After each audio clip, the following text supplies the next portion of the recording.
Oh God. Okay. Okay, it's good. Our interpretive dance. Have we seen VT? No, wait, no, it's fine. Wait, give me this light. Okay. We're just still rolling. Yeah, it's good now. Yeah, no, this is the best BTS we have. All right, 3, 2, 1. I know it's been 9 months since I uploaded Portrait of God, but I finally have a making of video for you guys. I actually already did a making of video a couple months ago, but it was around 6 minutes, about the same length as our normal making of videos, and I sent it to some people and they wanted to know more. They wanted to know a little bit more about what went into it. And since people seemed particularly interested in this short film, I thought I'd do a more in-depth one and go through the process from start to finish. And this time, I am on camera. When coming up with micro-budget short films, I find the best approach to be resource-oriented. And what I mean by that is, in building this idea, first assess what resources you have and try to craft the idea around those resources. It helps with working within your limitations, but it also really brings out the best in your limitations.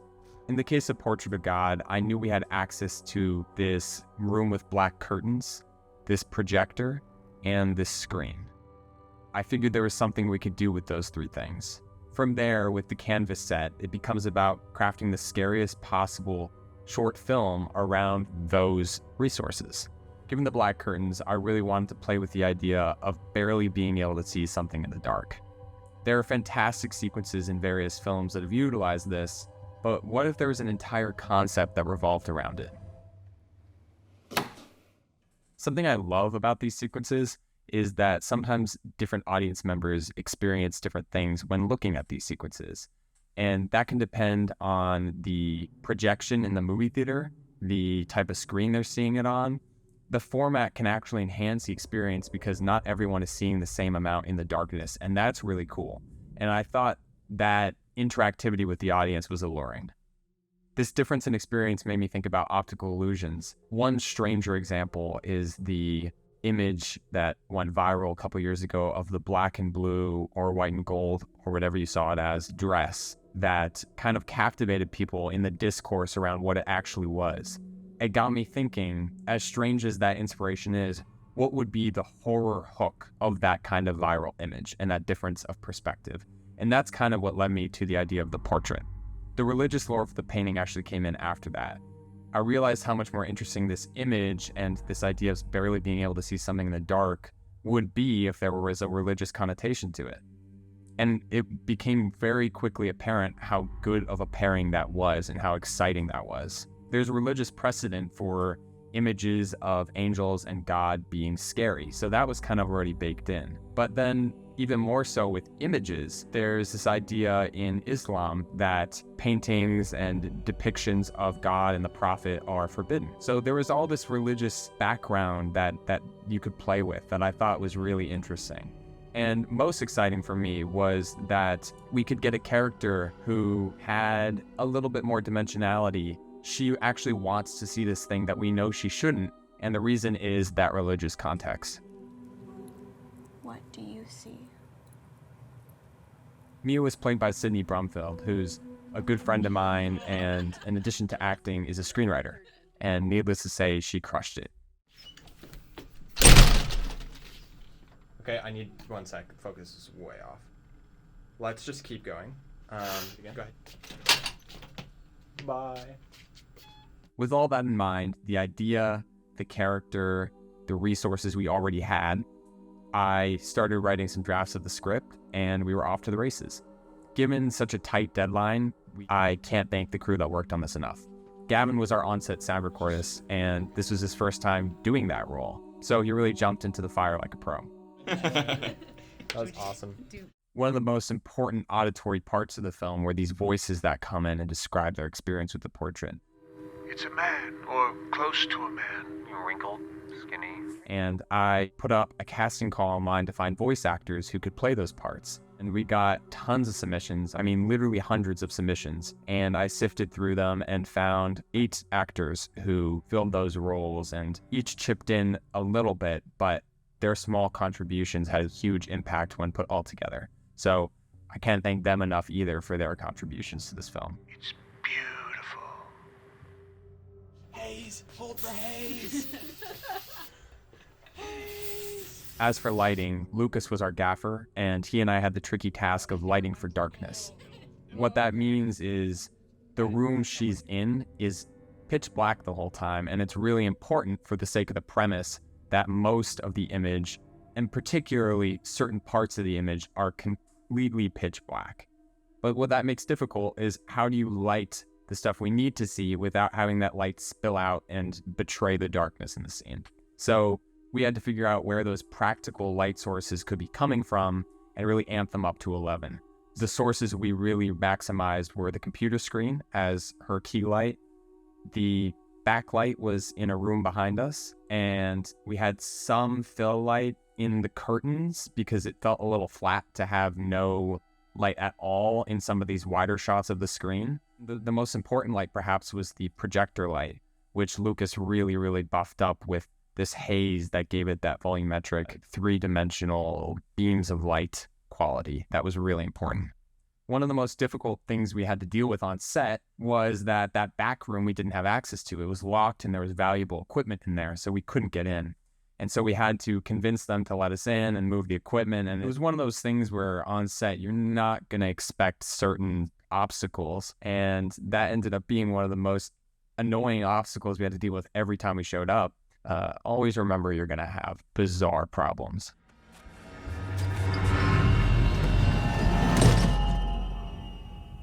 Since the room we were in was already surrounded by these black curtains, I knew we could pull off this void effect. We just had to make sure Sydney was really well lit from above so that the light didn't spill out and illuminate the texture on those curtains and they just kind of fell off into darkness.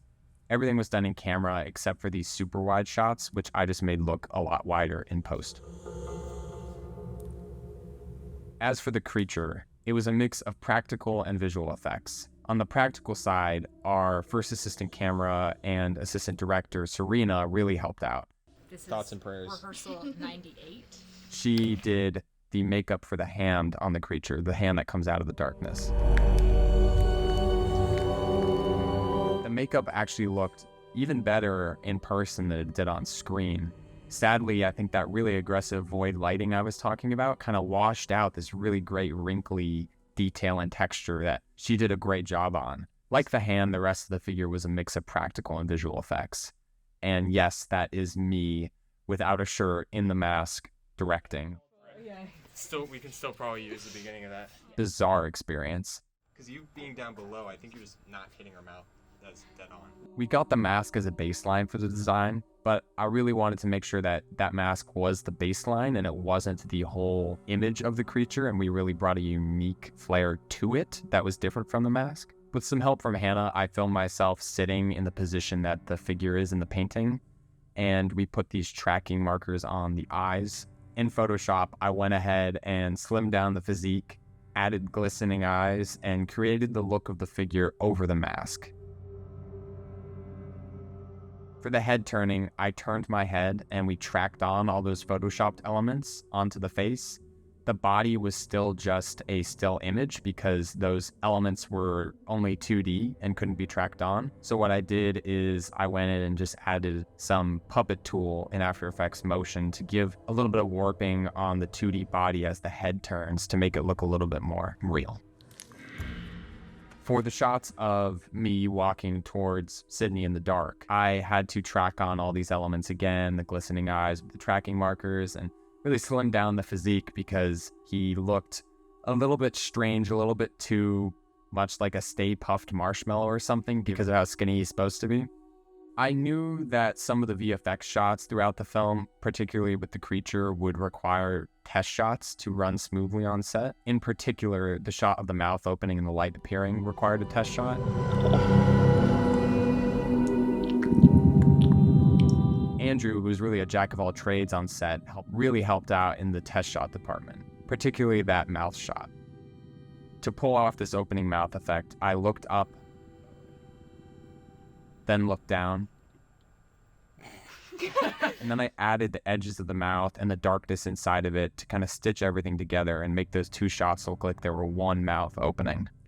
Originally, in the script, we wanted the light appearing in the mouth to serve as a transition back to reality when we snap back to see Mia still standing in front of the portrait. And the shot was supposed to push into the light in the figure's mouth and then pull out, and we reveal that light is projector light.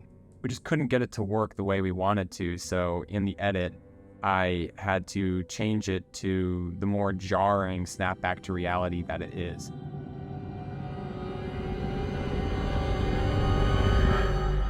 And I'm happy with the change ultimately. I think it works really well, but it's one of the things we had to sacrifice, sadly.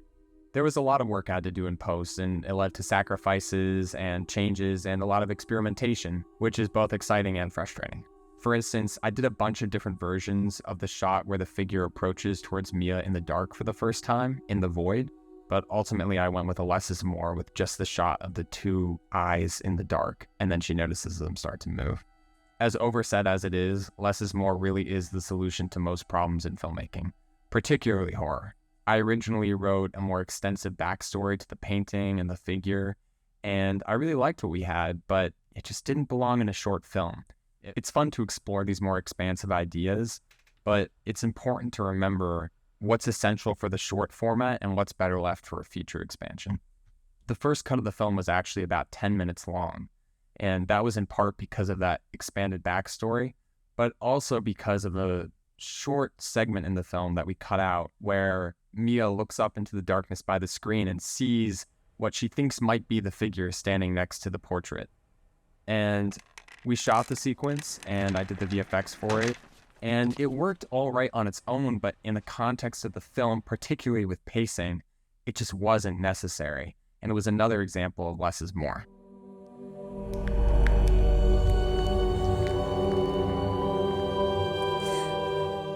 I've gotten a ton of comments about the music on this one in particular, and I can see why. Once again, the music was by Ryan Shreves, who did the music on Rest and on a more recent short film of mine.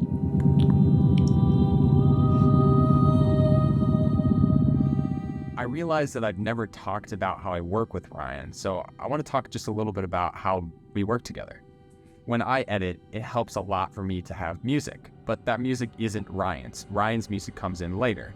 The music that I edit to is called temp music or temporary music, and that can be from anywhere. It's usually already done licensed music from other movies that I pull. And I'll take that temp music and I'll put together a rough cut of the film with it, and then I'll keep working with it, and I'll start meeting with Ryan to talk about some ideas, some key moments and feelings I want to preserve that the temp music is giving me. Ryan will give me some of his ideas, and then he'll start sending me chunks of his score for me to review and for us to talk about, and we'll go back and forth until the project is done. The music is, to me, the most fun part of the process, because it's when I get to kind of sit back and I get to see what someone else can bring to it, someone who's totally uniquely bringing their own thing. And it's always exciting to see what he'll bring to the work and how he'll elevate it. You can check out more of Ryan's music in the description below. Wait, let me get that again. I'm currently working on some other exciting projects, one of which is a actually already completed short film that I shot in the fall. I feel like I've been sitting on this project for a while and I've wanted to share it with you guys, but I am giving it a proper film festival run, which means I can't put it online quite yet. When I'm able to make that available to you, I will, and hopefully that's sooner rather than later.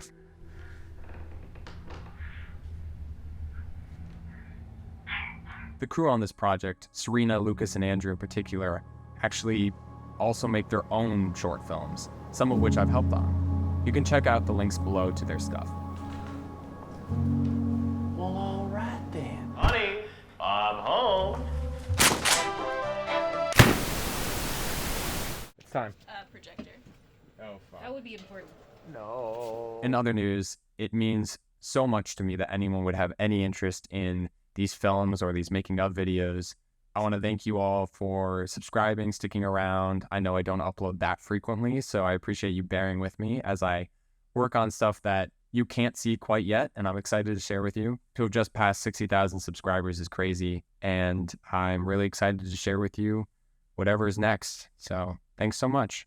So we can wrap So today. shallow. Let's wrap this up.